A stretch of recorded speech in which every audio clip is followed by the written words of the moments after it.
Hello everyone and welcome to the Frankie and Geo show. Frankie, how is oneself?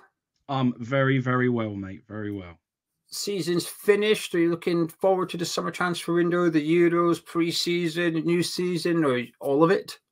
All of it. I always miss football. Really miss football. So it's going to be a difficult time, but England helps. And I'm not normally the biggest. If it's friendlies, I'm not bothered. But I always get right into any major tournament. So I'm looking forward to that. And my boy it's going to be his first big tournament that he really understands. So he's looking forward to it as well. So we'll get some hire some big old tents and big old screens and put them up in the garden and create some little garden parties through the summer.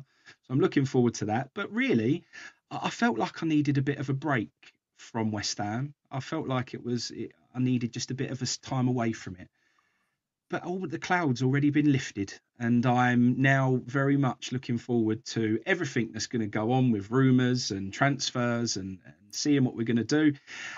Rolling into pre-season, I'm even tempted to get on that plane to Florida and see what's going on out there. So that's how excited I am for it all, mate. I'm really looking forward to it. Love that. I've on Sunday nights, I always look ahead to the upcoming week, Monday to Friday, of what's on TV for football.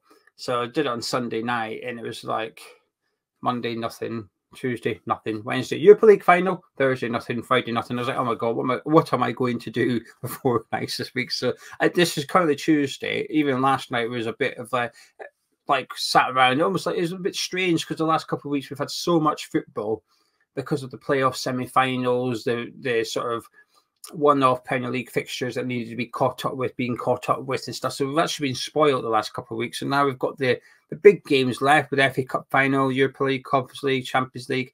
Then, of course, the playoff final on Sunday. The playoff final on Sunday with Leeds and Southampton as well. Flynn Downs, of course, will be playing in that one. So that'll be a good watch for us. There's still a little bit of West Ham going on, although we're done and dusted. Well, I've got a weird problem with it and all because my boy actually listens to commentary to fall asleep to. So last night he was listening to Bologna versus Juventus to go a kip.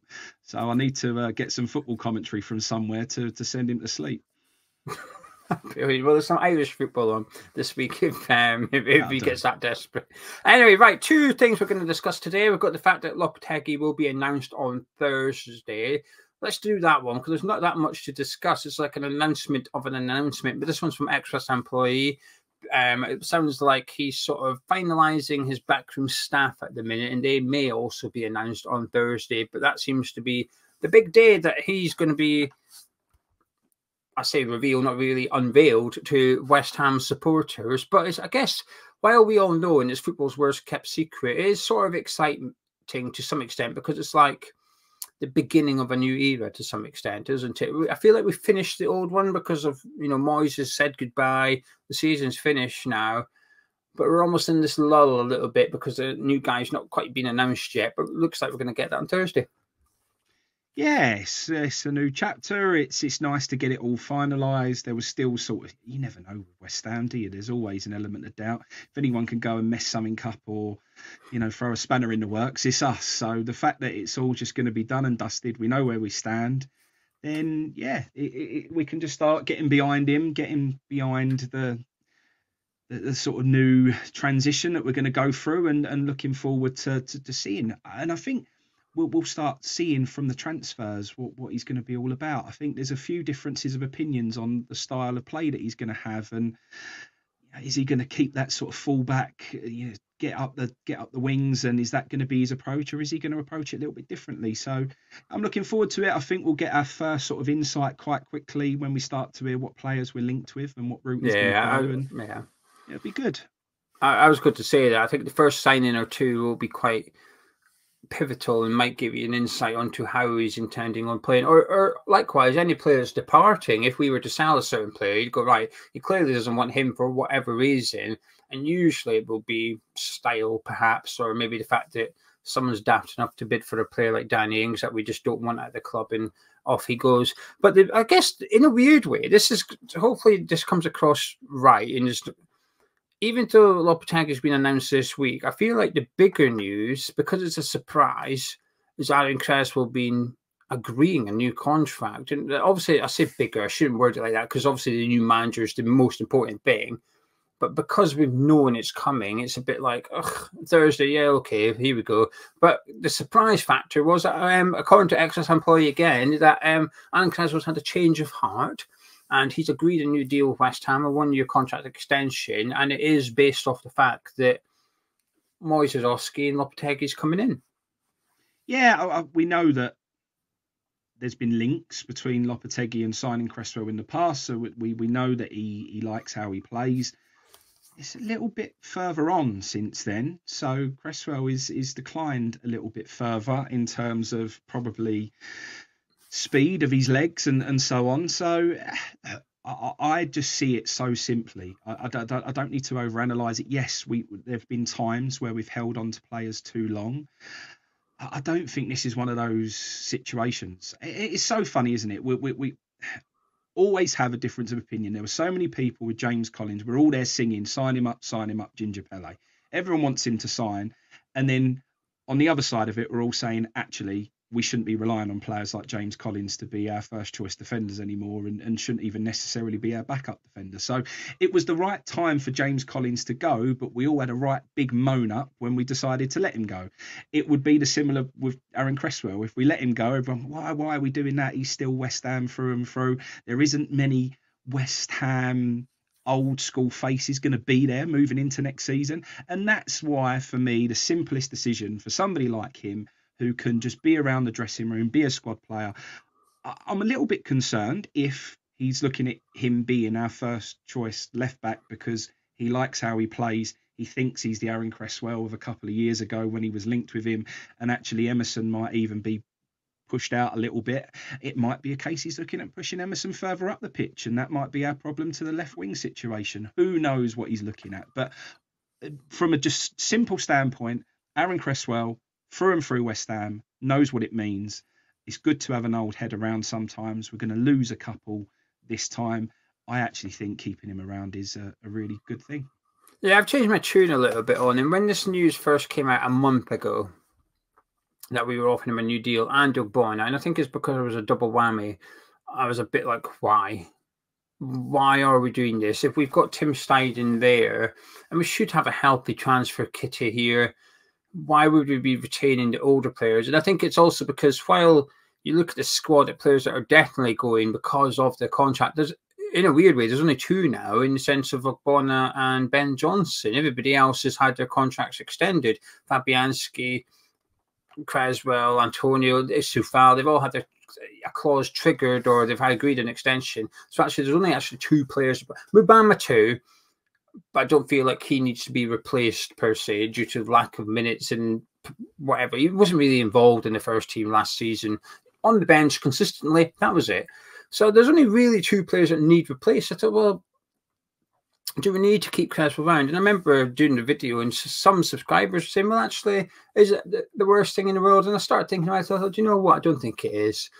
Because we're not, while I think we'll have a healthy transfer kitty, it's not going to be unlimited. We're going to have to be a little bit clever with how we spend money.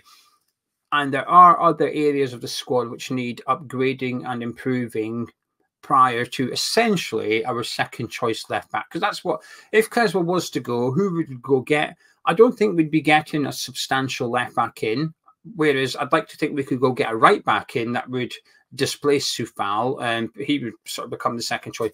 But we wouldn't go get somebody better than Emerson, I don't think. I don't think we'd be going and getting a Leif Davis or a Ian Matson or someone like that. I think it would be somebody who's maybe quite experienced and free, like Aaron Cresswell, just minus the homegrown tag. So I think we'd almost be just switching what is an issue to the same issue, but just somebody that doesn't actually have that benefit.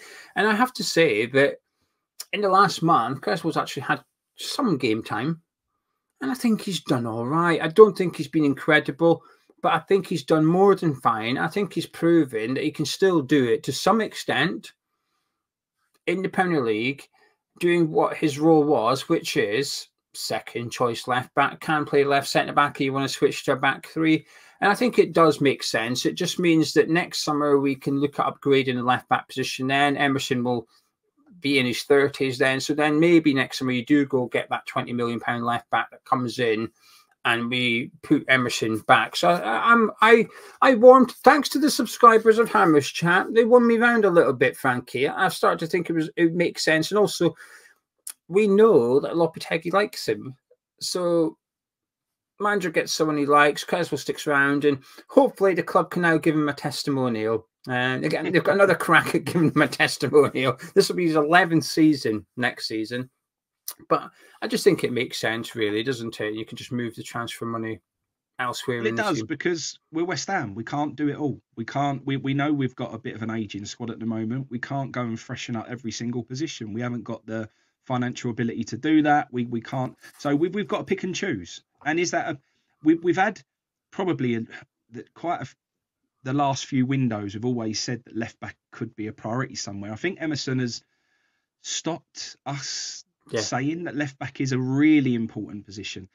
Now, don't get me wrong, Emerson really faded off towards the end of last season. He really needs to buck his ideas up. I agree with you that I think in the Conference League final, he was an absolute world beater and looked like a very wise head who knew experience. And he was fantastic in that game. And he's had some times where you're looking at him and thinking he's hammer of the year potential.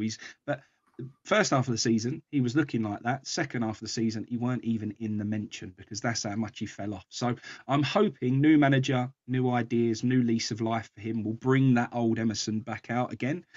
Because that second half of the season, Emerson, we definitely could go and replace him with someone better, because I don't think he was particularly good at all. But, you know, a lot of games, Cresswell being able to fill in, I think is fine. I think the Cresswell situation is a bit different when he's got Zuma alongside him and Mavropanos, who are not particularly that pacey. And then you've got a slightly slow fullback in there as well, or you're playing him to the left of a back three. It exposes Cresswell more than it should do.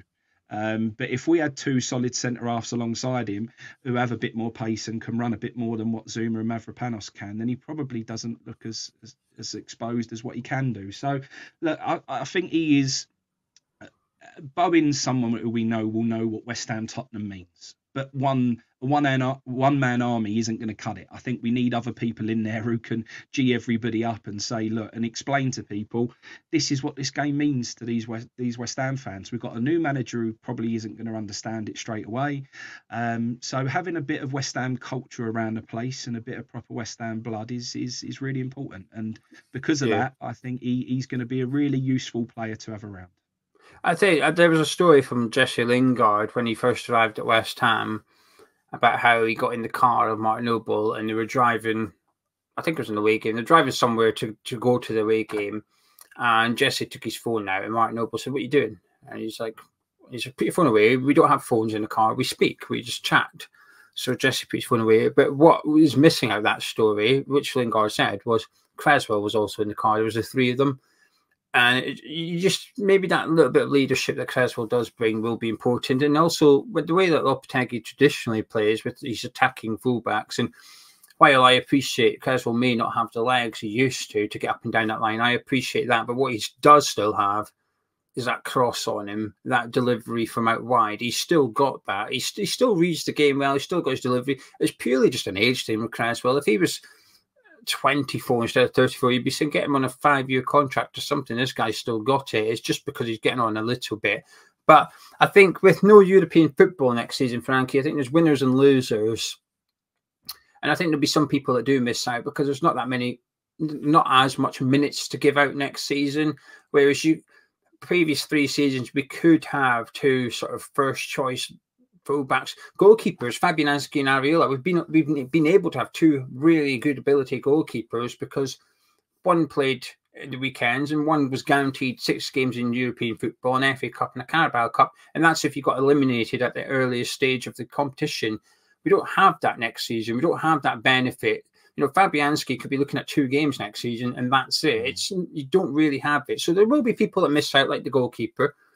But I think what it does mean is that you get away with perhaps having Cresswell as your second choice left back because he'll only be called upon a handful of times. All being well, no serious injury to Emerson, and if he maintains his form he showed earlier on in this season, Cresswell won't be required to play as much. So I think Yeah, it makes sense actually. And if you look at the squad as a whole, you go goalkeepers sorted, don't need to worry about that. Left backs now sorted, don't need to worry about that. Now, right, let's focus on the other areas of the pitch that do need sorted on, because the talk where we're bringing in 6 players this summer, hopefully, still a lot of business to be done. Get rid of Cresswell at 7 now, and it just becomes a little bit more difficult. The budget just gets stretched a little bit more. So yeah, I'm happy with this news. I saw that opinion as well of keeping players like Cresswell around stops youngsters breaking through. And I'm going to flip that a little bit, because I don't think we've necessarily got a left back knocking on the door. Yeah, I agree with this. Now. So I think that's the situation. And not only that, but if Cresswell isn't getting many minutes and Emerson is going to be your main man, then if we have got a youngster and we have got left backs, you need someone like Cresswell putting their arm around them and educating them and giving them that experience. Sometimes we throw, players out the door too quickly who can be those role models and those nurturing figures for the youngsters, and be sitting with Cresswell on the bench or in training or whatever, and he can be explaining, look, this is from my experience, this is how you do this is how you do that. It goes a long way. You've got to have those wise heads around to pass that knowledge on.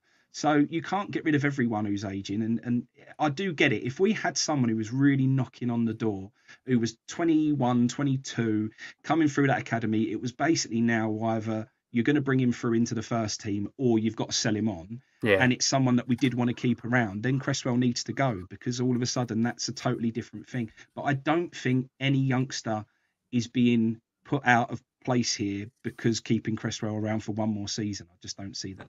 I agree. I think we might get a bit of stick for this opinion. Your opinion and me agreeing with you because of all his scars. But I know Frankie's watched a lot of the under-21s this season, under-18s last season, and I've watched as much as I can. I don't think he's ready yet either. I think hopefully he will go on and become a Premier League player for West Ham, and I've got hope that he will do. But I think there's still a lot of development to be done there, and perhaps that's a loan move this season for him, getting him out there and see what he can do in League One or League Two or something. But I agree, Cresswell's not in the way yet. But this gives the club a year. This buys the club 12 months now to get Skulls ready to replace Cresswell next summer if we need to. And if he's not ready, then we'll have to address it by going and buying somebody. But the club have essentially just bought time with Skulls' development to get him ready to replace Aaron Cresswell, because he ain't ready yet, I don't think. We'll put it this way. If Cresswell was to go, would people be happy with us not signing another left back?